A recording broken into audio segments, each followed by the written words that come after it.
उपासक के अंदर वृत्ति रहती है कि अगर मैं ये देख लूं, अगर मैं ये भोग लूं, तो बार बार जो मन कहता है एक बार उसको समझा देंगे ना कि देखो भोगा उसमें सुख नहीं, जैसे शास्त्रों में लिखा है। ये होता है पक्का, ये मत समझो कि किसी एक की बात है, सबके अंदर ये मन की चालबाजी जो तुम्हारे अंदर वही हमारे अंदर, तुम्हारे सबके अंदर।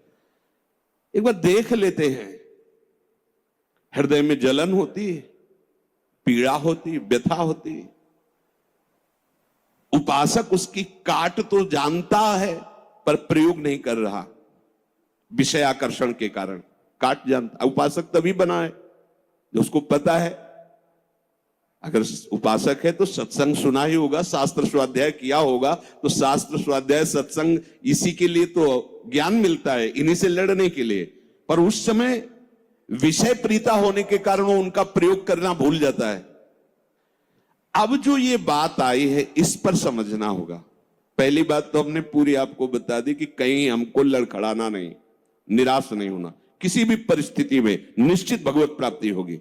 चुप शांत, कहीं कोई इसमें तर्क की कोई गुंजाइश नहीं है। भागवत में लिखा हुआ अगर मेरा भक्त है, अनन्य है, उसके हृदय में नाना प्रकार की विषय वासना है, तो मैं उसके हृदय में बैठकर उसको निर्विकार करता हूं। ध्रुवदास जी 42 लीला में कहते हैं, यद्यपि भक्त अनन्य जो विषय इंद्रियन बस होए, कर्मठ कोटि जितेंद्रियन ते समलाय न कोय। यदि वो श्यामा श्याम का अनन्य है पर विषयी है तो करोड़ों कर्मकांडी और जितेंद्रिय उसकी समानता नहीं कर सकते, क्योंकि कर्मकांडी को कर्म पर विश्वास है, जितेंद्रिय को अपनी जितेंद्रियता पर विश्वास है, और इसको प्यारे जू का भरोसा है, लेकिन इसकी बराबरी कोई नहीं कर सकता। यद्यपि वो विषय, यद्यपि भक्त अनन्य जो विषय इंद्रियन बस होए। ये कोई केवल ऐसे नहीं कि ये भाषण हो रहे हैं, मनमानी जो आया सो बोल दिया। तस्मात् शास्त्रम प्रमाणम, और सबसे बड़ा शास्त्र ये है हमारी छाती, जिसको हम जीते चले आ रहे हैं। ये मन कभी कभी हमको ऐसा प्रेरित करता है जहां इसको विषय संयोग होने का अवसर दिखाई दिया, कोई क्रिया, कोई संयोग, कुछ, तहां ये मन बुद्धि को इस तरह से आकर्षित करता है कि सुना है शास्त्र और गुरुजन कहते हैं कि सुख नहीं है, पर अगर हम इसे एक बार भोग लेते तो हमें पता चल जाता कि सुख नहीं, फिर हम अपने मन को समझा देते। इस बात पर आपको सावधान होना है। ये नहीं कि ये हमारे हृदय में आती, इनके हृदय में आती, इनके आपके हृदय में नहीं, ये चराचर जगत की बात कह रहा हूं। जो मन को पढ़ा जाता है ना, जैसे संत जन दूसरे की बात 1 मिनट, ये सिद्धि की बात नहीं होती, वो अपने मन को पढ़ते हैं और वही बात कहते तो वही सबके मन में लगा, हाँ अरे यार ये तो हमारे मन की बात बोल दिया, ऐसे ही चल रहा था। ऐसा वो नहीं है कि तुम्हारे मन की बात कह रहे, नहीं, उन्होंने अपने मन को पढ़ा है, अपने मन को देखा है। आप बहिर्मुख इसलिए समझ नहीं पा रहे, वो उसी को पढ़ते रहते, एक एक हरकत उसकी देखिए। तो जब वो बात कह रहे हो, जब आपको मन में वही चल रहा है, तो आपको लगता है ये तो हमारे मन की, आज जो सत्संग हुआ केवल मेरे लिए हुआ। ऐसा उनका मन, उन्होंने अपने मन को देखा है। तो ये मन ऐसी प्रेरणा करता है। जब हमारा मन किसी भी भोग के लिए ऐसी प्रेरणा करे कि यदि हमें ये भोग मिल जाता तो हम अनुभव कर लेते और मन शांत कर लेंगे। ऐसा होता है कि बहुत दिन से यार लगा है मन में कि समोसा चटनी लाओ यार एक बार खा के देखते हैं, ये चीज देख लेते, चलाओ टीवी चलाओ, मोबाइल में सर्च करो, ये छू लेते हैं, ये भोग लेते हैं। यही हमारे फंसाने की चाल है। अच्छे से देखना, हम गिरते कहां हैं? जहां हम मन को सपोर्ट करते हैं। मन हमें कैसे दस्तखत करने के लिए राजी करता है? कुछ नहीं बिगड़ेगा, बस देखना है क्या होता है। सूंघने से, खाने से, देखने से, छूने से, शब्द स्पर्श रूप रस गंध, इन 5 भोगों को ही भोगने के लिए हमें विवश करता है। मन ऐसा प्रेरित करता है, ऐसा बोले अब शांत हो गया, भजन करते हैं। कई मिनट माला चलेगा, लेकिन अगला प्रोग्राम वो तय कर चुका है। सामने आपके जहां पेश किया, कांप जाओगे आपकी, ये क्या हो रहा है? हमने तो सोचा था केवल एक बार देख लेंगे, अब क्या हो रहा है? वो ऐसे दलदल में फंसा देता है कि अगर हरि का आश्रय नहीं है तो कभी नहीं निकल सकता, कभी नहीं निकल सकता। न जातु कामः कामनामुपभोगेन शाम्यति हविषा कृष्ण वर्तमेव भूय एवाभिवर्धते। ये विषयों की लालसा भोगने से कभी भी शांत नहीं होती। ब्रह्म ऋषि महापुरुष इनके अनुभव की बात है। न जातु कामः कामनामुपभोगेन शाम्यति। समझ लो, मन को ठीक करने के लिए महापुरुषों के वचन ही शस्त्र हैं, वचन ही प्रमाण हैं। जब हमारा मन ये लालसा पैदा करता है तभी हम उसमें तदात्म हो जाते हैं, क्योंकि हम सुख के लोभी हैं। वो हमें सुख दिखाता है, बस ऐसे, बस उसी समय विषयों की लालसा हमारे सामने प्रकट की गई, मन ने प्रस्तुत किया। ऐसा समझ लो कि जीव एक राजा है और बुद्धि उसकी रानी है और मन उसका मंत्री है। और इस मंत्री ने चतुरता पूर्वक पूरे राजमहल को अपने अंडर में कर रखा है।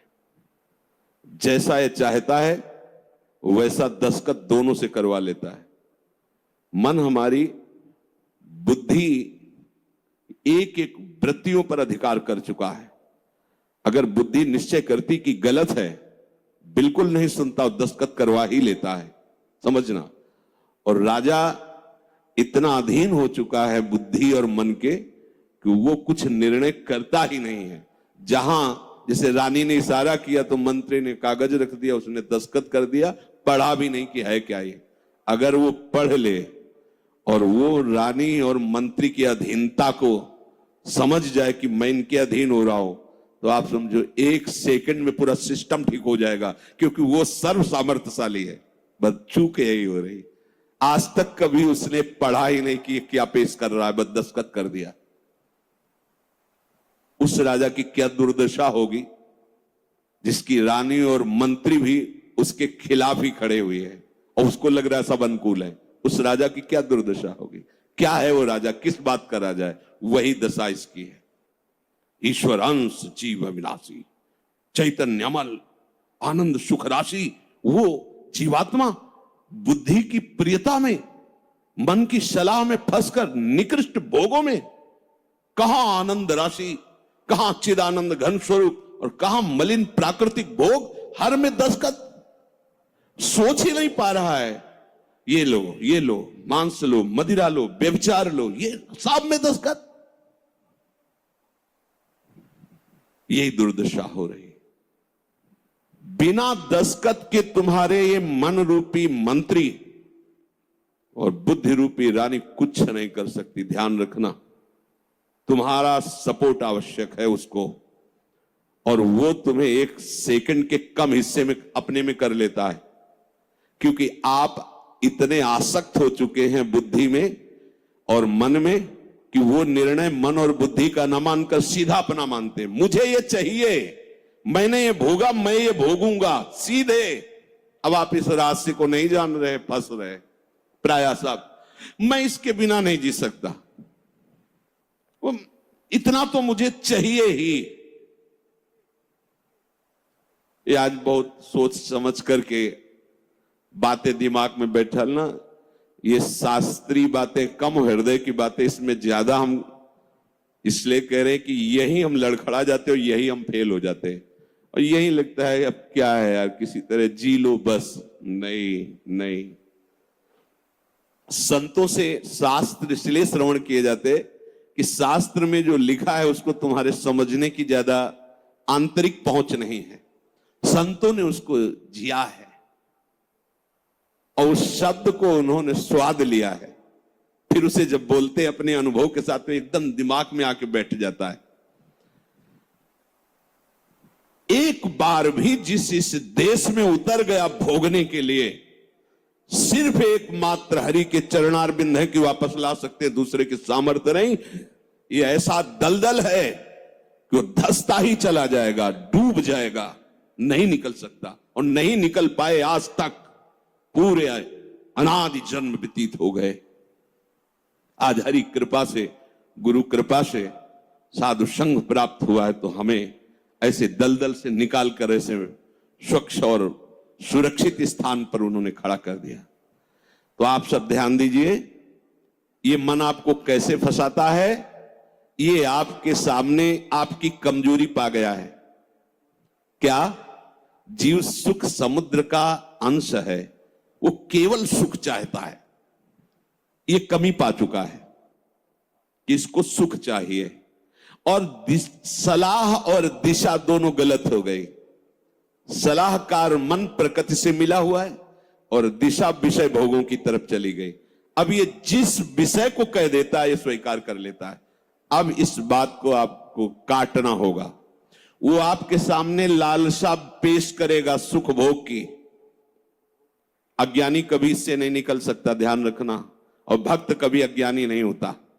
बड़े बड़े भक्तों को देख लीजिए, भक्तराज श्री हनुमान जी महाराज, ज्ञानी नाम अग्रगण्यम बुद्धिमताम वरिष्ठम। भक्तराज गरुड़ जी, जिन पर भगवान स्वयं आसन लगाते बैठते हैं, गरुड़ महाज्ञानी गुण राशि। हाँ, भक्त को कोई कहे कि ये तो अज्ञानी, भक्त परम ज्ञानी होता है। दोनों पक्षों का ज्ञान होता है, प्रेम का भी और आत्मस्वरूप के बोध का भी। ज्ञानी एक पक्ष केवल आत्मस्वरूप का बोध और मुक्त हो गया, और भक्त मुक्त होते हुए भी मुक्ति को न स्वीकार करके आगे बढ़कर भगवत प्रेम राज्य में प्रवेश पाता है। न जातु कामः कामानामुपभोगेन साम्यति। ये बात बैठा लिए भाई। ये जो मन आपको पेश कर रहा है कि ये क्रिया हो जाती, ये भोग मिल जाता तो मुझे शांति मिल जाती और फिर मैं आराम से बैठ के भजन करता, सावधान रहना। ये दुश्मन आपको प्रलोभन में फंसा कर ऐसे दलदल में ले जा रहा है जहां केवल हरि बचा सकते हैं, दूसरा नहीं। केवल हरि, केवल हरि, दूसरा नहीं। विश्वास करना, दूसरा कोई नहीं बचा सकता इस दलदल से, क्योंकि आप बचना ही नहीं चाहेंगे। ये ऐसी मृत्यु है कि इससे आप हंसकर गले लगाएंगे, इसके लिए तड़पेंगे। ये न भयावह नजर आएगी और न एक कटु नजर आएगी, पर ये जहर से भी ज्यादा कटु है और मृत्यु से भी ज्यादा भयावह है। ये भगवती माया का जो आकर्षण है, उस समय अगर कोई बचा सकता है तो केवल हरि, दूसरा नहीं। हविषा कृष्ण वर्तमें वो भूय एवाभिवर्धते। जैसे अग्नि में घी डालते जाओ तो अग्नि प्रज्वलित ही होगी, बुझेगी नहीं।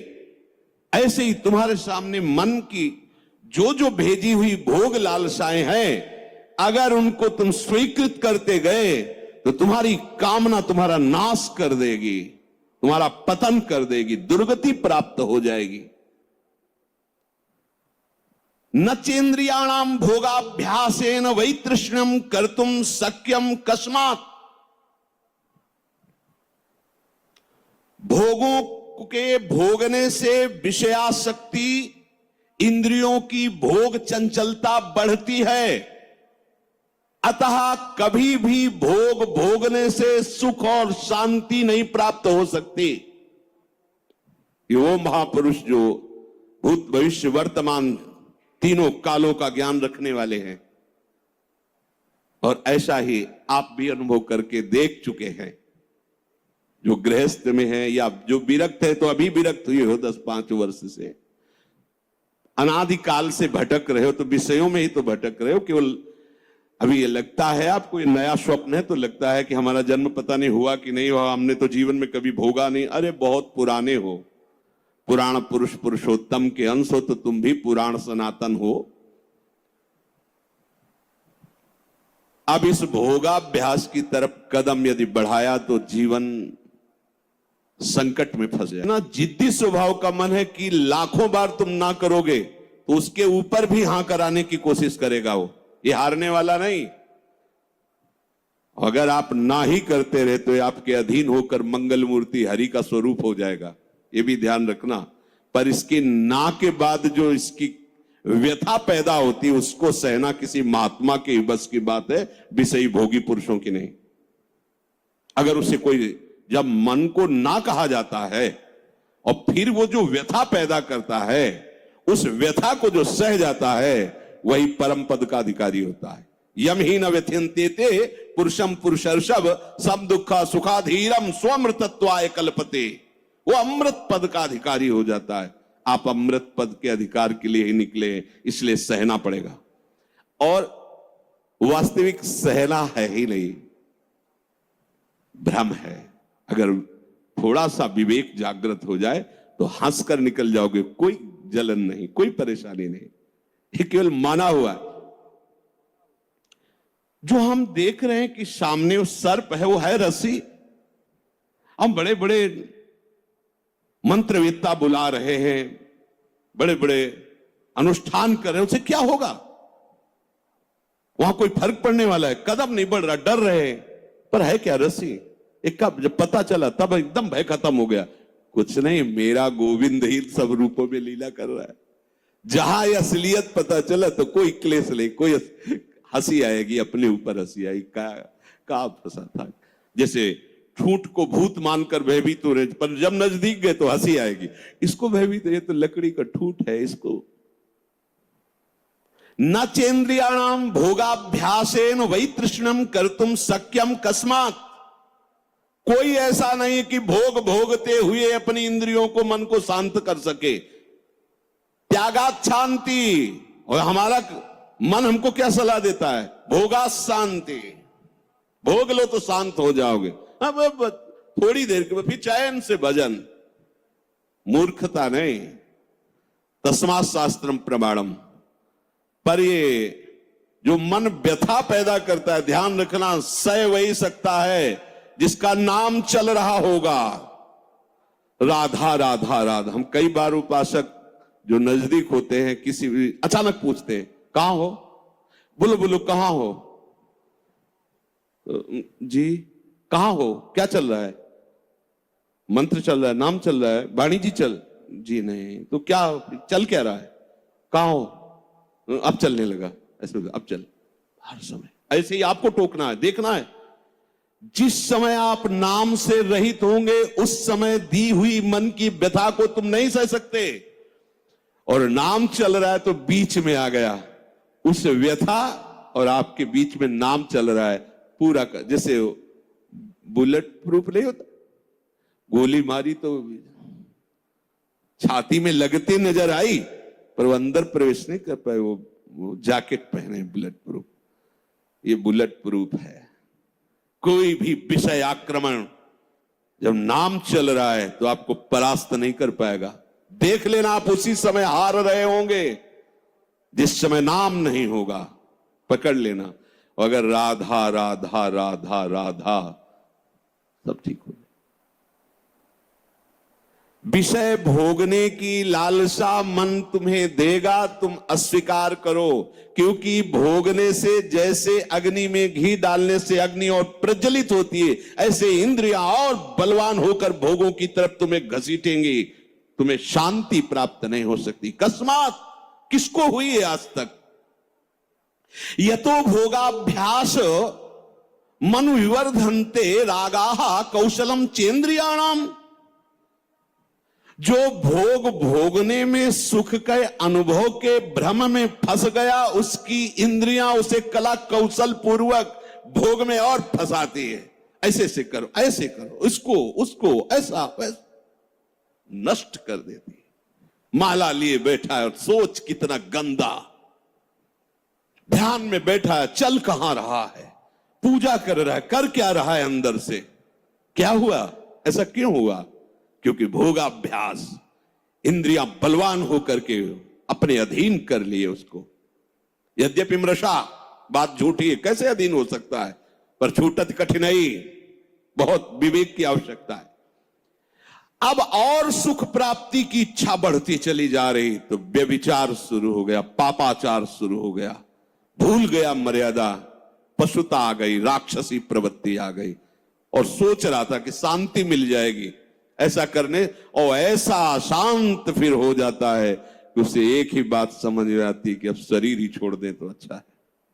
ऐसी स्थिति आ जाती है, घृणा हो जाती है उसको अपने जीवन से, जीना उसके लिए नर्क लगने लगता है कि ऐसा जीवन, क्या जीवन। पर अब विवेक काम नहीं करता क्योंकि इंद्रियों ने अधीन कर लिया है। बिखर पर्यो मन समटत नाही, इंद्र ने लीनो जीत, इंद्रियों ने जीत लिया।